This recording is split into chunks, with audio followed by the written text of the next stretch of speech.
Hello everyone. So before we start this video, a quick mention about a short new fundraiser here. This is for Ivan, call sign Basket, a sniper with a 3rd Assault Brigade who are looking to raise money for some replacement equipment. Now interestingly, the 3 T-90Ms seen destroyed in a recent video of mine were actually bagged by the 3rd Assault Brigade, and Ivan was involved in a mission which hit another T-90M. So it was 4 T-90Ms destroyed over that period of time. The donation link is in the description. So we return here looking at NATO's ISR flights over the Black Sea and Europe.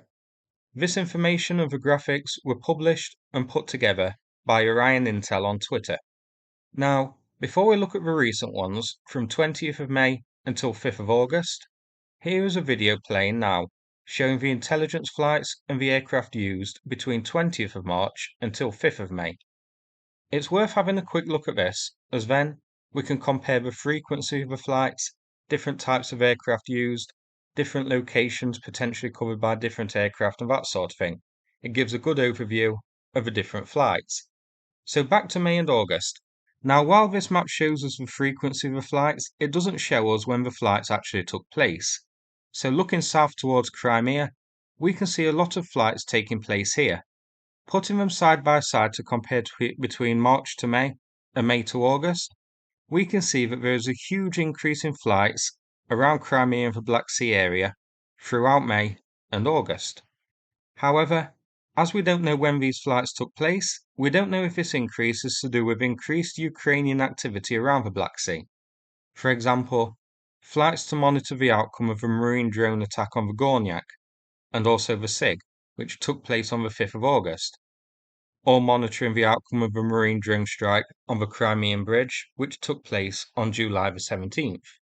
Or even if these flights took place in the lead up to these events, indicating that they were used for intelligence gathering before Ukraine's marine drone strikes. But certainly we can tell that there is a big increase in flights around the Crimea and Black Sea area, and if I had to hazard a guess, I would say it's very likely related to marine drone activity by Ukraine, either gathering intel for Ukraine before the attacks, such as by monitoring Russian ship traffic, or by assessing the damage afterwards, or even both. So back to the main image. So these here which attract, there's a combination of Swedish ISR flights and NATO ones. Sweden using the S-102B and the S-100. I'll have a look at these aircraft later. NATO using the ATR-72, the P-8, the EP-3E, G550, E3, RC-135, RQ-4, Artemis and the E-8. Here is a quick side-by-side of the aircraft types used in different months. So notably absent from May until August, the recent ones, is the B350. Now this wasn't used much. Here are the flights between March and May tracked by the B350. So it flew a very small number of flights around the western coast of the Black Sea near Romania. The B350, shown here, features advanced avionics for detection, tracking and surveillance operations. The radar offers a range of 80 kilometers, and its main role is search and rescue. And I wonder if its role here off the Romanian coast, given it was pretty few in number, the flights, may have been search and rescue operations, but we can't say for sure. But there were very, very few B-50 flights in March to May, and as we can see, none in May to August, and the 80-kilometer range of the radar isn't much compared to other aircraft, which we'll see later on. So I do think these flights here, in that period of time, would likely have been search and rescue flights. Not necessarily military related, it could have been a civilian ship which got into trouble. Could even have been, say, a drone which crashed into the waters here, and this was used to try and find it. Who knows? But now, let's take a closer look at May to August's flights. Playing now is a short video showing each individual aircraft's flights as tracked by Orion Intel. Once the video is finished playing, I'm going to have a look at each flight and each aircraft in a bit more detail, and see which aircraft was carrying out the operations, which nations may have contributed it, the aircraft's capabilities, what it was doing, that sort of thing. So first up, we have Artemis. So this carried out flights all along western Ukraine, Belarus, Kaliningrad and Moldova, and a lot of flights too, some extending into Estonia. Now, I'm not sure how many Artemis aircraft are deployed, whether this is one aircraft's flights between May and August or multiple aircrafts. Artemis is designed to monitor enemy communications from an altitude of 40,000 feet. It has 10 hours operation time and a 4,000 nautical mile range, so an Artemis flight can cover a wide area. Its exact range of its sensors are unknown, but it's said to be hundreds of miles. So this will be monitoring enemy communications in key areas such as Belarus. Very important, as Wagner are now based there, Kaliningrad, and also, very likely, the areas around Kherson and Zaporizhia too. These areas roughly 400 to 500 kilometers from the route we can see it took in Romania, which is very likely well within range of the Artemis's sensors, so these are carrying out a vital role. The Artemis's flights look to be pretty much the same area and about the same frequency roughly as it was back in March to May. Next up, the ATR-72. This is a maritime patrol aircraft operated by the Italian Air Force, designed to monitor marine traffic. It has an endurance of 10 hours. Its activities over the Black Sea that you can see could actually be significant. If you'll remember, a Russian intelligence ship, the Ivan Kurs, was attacked in this area on 25th of May, and this is a regular patrol route for Russian ships guarding a key pipeline. So these flights by the ATR-72 could very well be monitoring Russian activity along that route, or monitoring the outcome of these attacks on the Ivan Kurs and other possible Russian ships in the area. The ATR-72 was also seen in March and May carrying out flights around the Black Sea, so this seems to be its regular flight route. Next up, an old favourite, the E3. Most of these flights from the E3 coming from Central Europe and covering a very wide area. You can see its patrol routes as the E3 flies a circular pattern, typically to monitor the airspace. These are AWACS aircraft, airborne warning and control. Now, not all of these flights are around Ukraine, but a good number are, but we can see there are patrols and flights in Central Europe as well. Some of these could potentially be refueling flights, circling until a tanker arrives or something like that. Who knows? But I think most of them are patrol flights monitoring the airspace.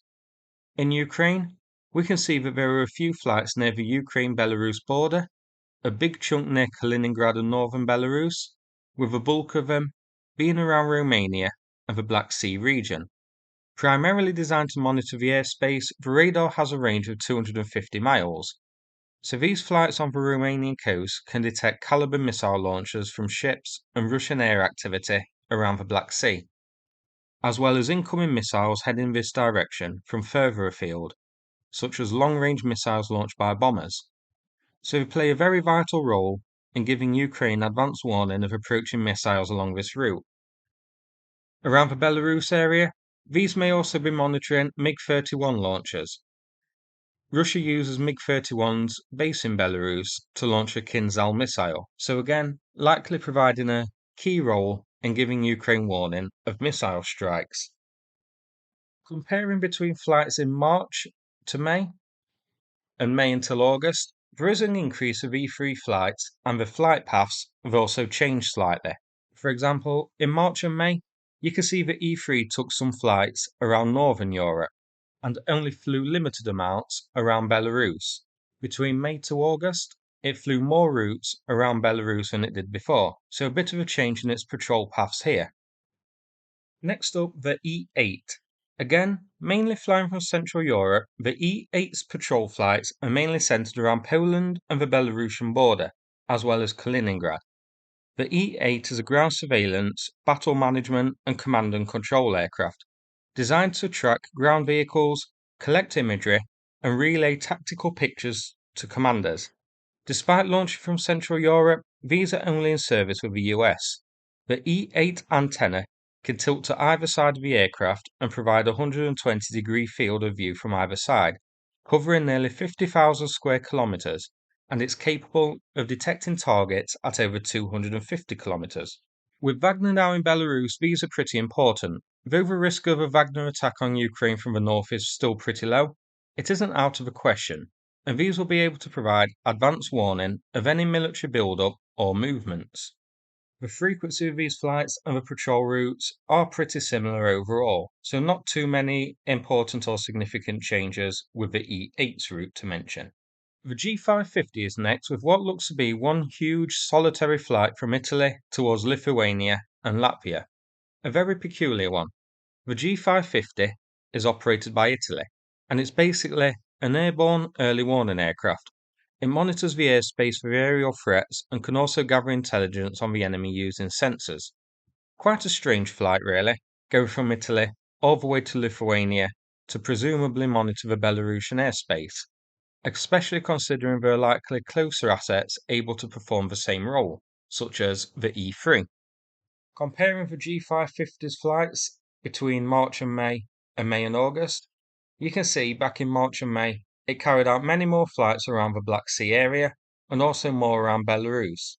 This time we have what looks to be a solitary flight. Could be a number of flights just following very closely the same routes they blur together, but clearly the G550 has wound down operations. Another old favourite of mine now, the P8 Poseidon. These flights attract flying from north of Britain, could be based at Scotland. They have a combat range of 2,225 kilometres with 4 hours on station for anti-submarine duties. As you can see, these are monitoring Russian naval activity in the Baltic Sea, so not directly related to Ukraine here, but still a vital role. You can also see there are a number of flights around Romania, again monitoring the Black Sea.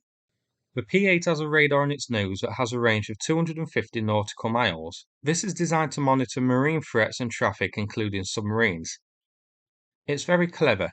At the tail, it has a magnetic anomaly detector, which could detect submarines by measuring disturbances of the Earth's magnetic field caused by large metal objects underwater. Pretty cool. And comparing the flight data, nothing remarkable about its flights, no major differences or patrol routes. Next up, the British contribution, the RC-135 rivet joint.